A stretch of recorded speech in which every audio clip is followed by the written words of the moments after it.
What is your current living situation? I live at home with my mum and my youngest brother. I live in a one-bed flat in Wimbledon, and I live there on the shared ownership scheme. So I own a 40% share of that property, and then I rent the remaining 60% from the housing association. So I live in a privately rented flat, it's a one bedroom, with my boyfriend, and we've lived here for the past 2 years.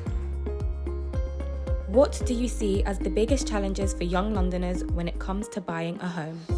Because it is so expensive to rent, it means that it is harder to save up for a deposit, and therefore it's harder to buy a home in London.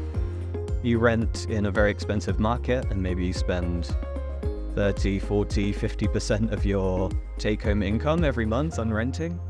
And you think, well, how am I ever going to build up a deposit large enough to buy? There's not nearly as many homes out there as there are people who'd like to buy them. How achievable do you see home ownership in London, and will you have to consider moving out of London? I think realistically it would not be possible for me to have more than a 1 or 2 bedroom flat in London, and not close to my parents in West London. So I do think I could see myself potentially considering moving out of London. Maybe in the future it will be. Whether or not I'll still count as a young Londoner at that point, I don't know. No, I am considering moving out. I either need to earn quite a lot more, or I need to, when this place is sold probably in the next year, I'll be somewhere else.